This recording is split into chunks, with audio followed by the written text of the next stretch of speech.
దేవుని పరిశుద్ధ నామానికి స్తుతి కలుగునుగాక. మహాదేవుడు మన రక్షకుడైన యేసుక్రీస్తు వారి శ్రేష్టమైన నామంలో ఉదయకాలం అన్నా అనే చక్కని కార్యక్రమాన్ని చూస్తున్న మీ అందరికీ నిండు హృదయంతో వందనాలండి.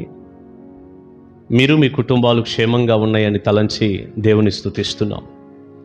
రండి, దేవుని మాటలు మనం విందాం. ప్రియులారా, ఒకసారి ఒక గ్రామంలో సువార్త కూడికలు ఏర్పాటు చేశారు.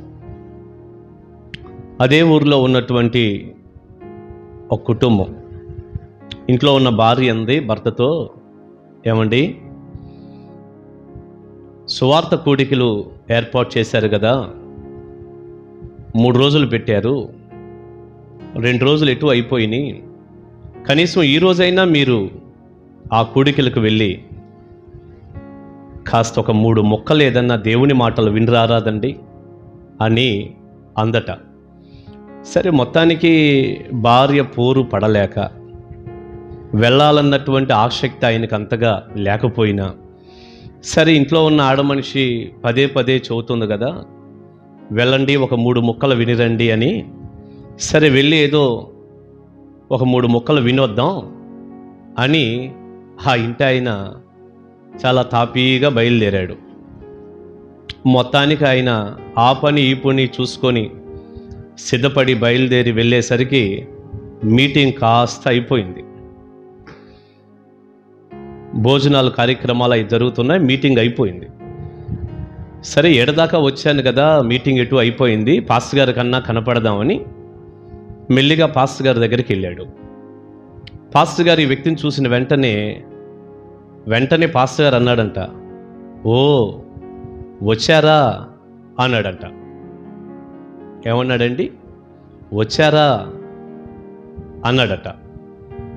అన్న వెంటనే ఆ వ్యక్తికి ఒక మాట దొరికింది. భార్య చెప్పిందిగా 3 ముక్కలన్నా వినిరండి అని. మొత్తానికి పాస్టర్ గారిని కలిశాను, వచ్చారా అన్నాడు. చాలా సంతోషం, ఒక మొక్క దొరికింది అనుకున్నాడు. ఈలోపు అక్కడ భోజన కార్యక్రమాలు అవన్నీ జరుగుతూ ఉంటే మెల్లిగా ఈ వ్యక్తి భోజనం చేసి వెళ్దాం అనుకొని వెళ్ళి భోజనం దగ్గర కూర్చున్నాడు.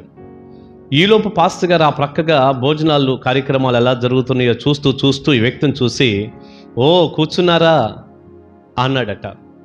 అమ్మయ్య, ఈ వ్యక్తికి 2వ మొక్క కూడా దొరికింది. ముందేమో వచ్చారా అన్నాడు, ఇప్పుడేమో కూర్చున్నారా అన్నాడు. సరే, 2 మొక్కలు దొరికినాయి ఈయనకి.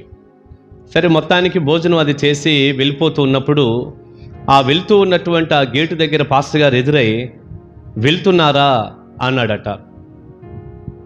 3వ మొక్క కూడా దొరికింది ఆయనకి. వచ్చారా అన్నాడు, కూర్చున్నారా అన్నాడు, వెళ్తున్నారా అన్నాడు. 3 మొక్కలు. భార్య ఏం చెప్పింది?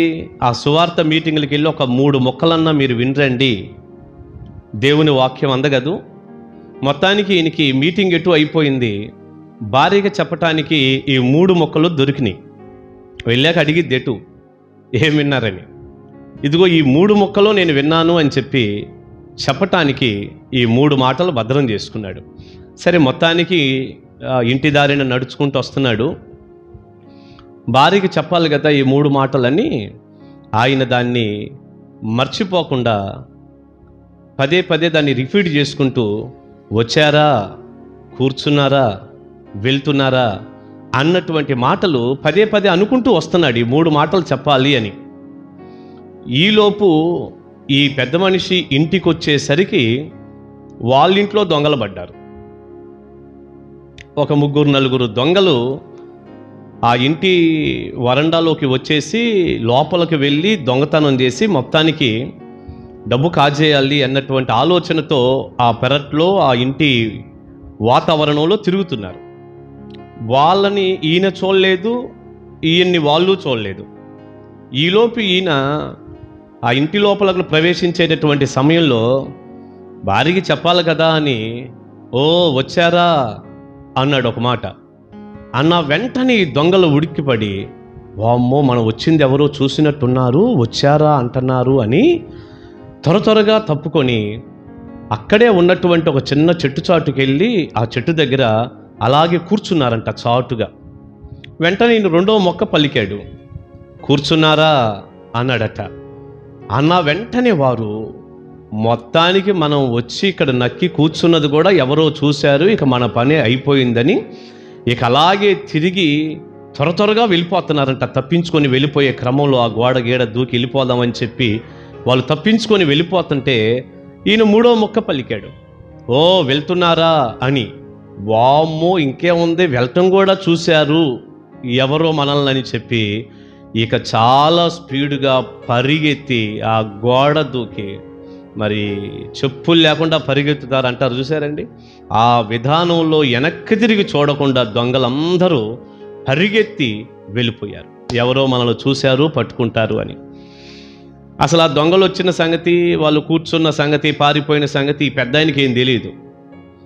మొత్తానికి ఆయన పాస్టర్ గారి నోటి వెంట విన్నటువంటి ఆ 3 మాటలు ఒల్లించుకుంటూ వస్తున్నాడు. ఆ మాటలు విన్నటువంటి దొంగలు పరారైపోయారు, పారిపోయారు. ప్రియులారా, ఇది ఒక చక్కని సందర్భం. గొప్ప దైవజనులు పెద్దవాళ్ళ దగ్గర నేను విని నేర్చుకున్నది మీతో పంచుకుంటున్నాను అంతే.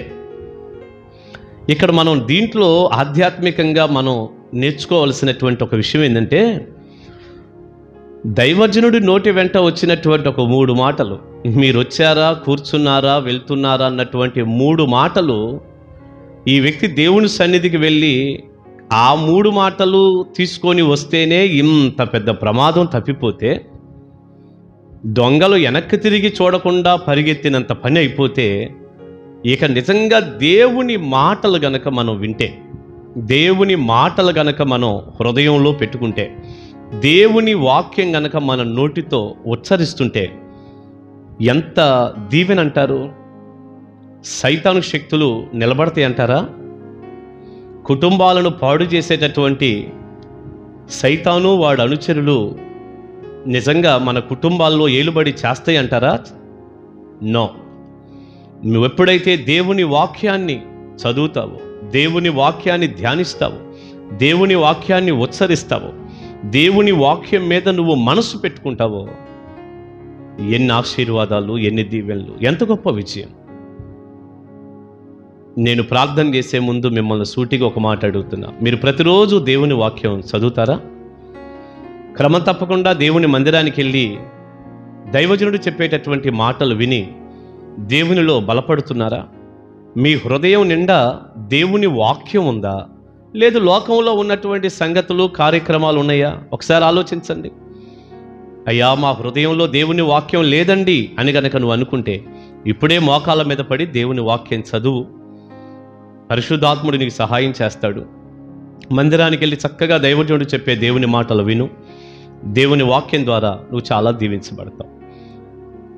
కొన్ని మాటలు ఇలా చదివి ప్రార్థన చేస్తా. ప్రియులారా, పరిశుద్ధ గ్రంథంలో 119వ కీర్తన మనకు కనపడుతుంది. 119వ కీర్తనలో దాదాపు అన్ని వచనాలు దేవుని వాక్యం కొరకే రాయబడ్డాయి.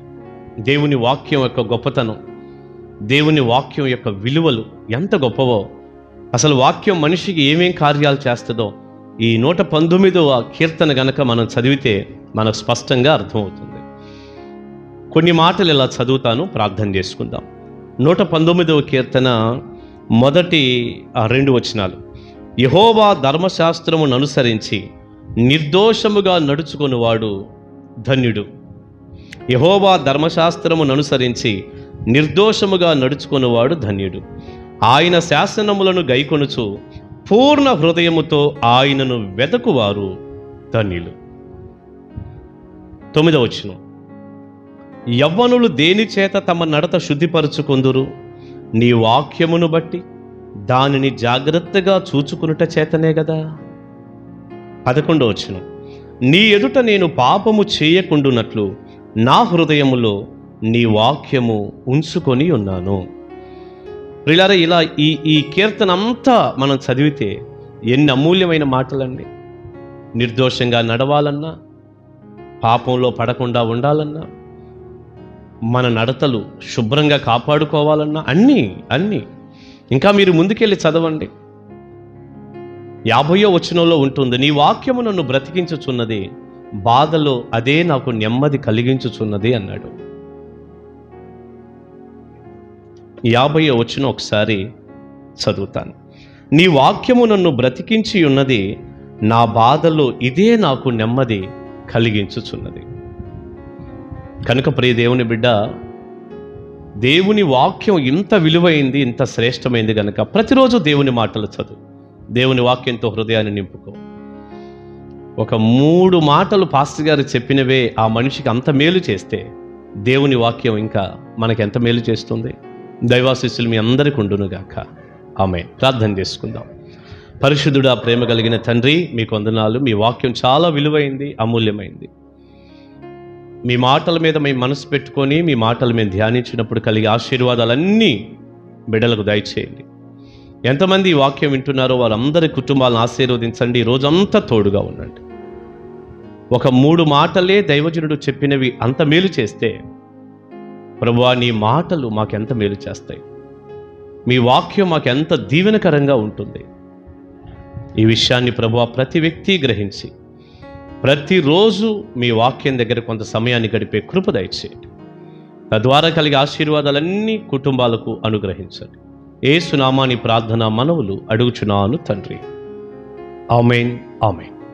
God bless you. దేవుని మహాకృప మీకు తోడే ఉండును గాక. కలుసుకుందాం. Thank you.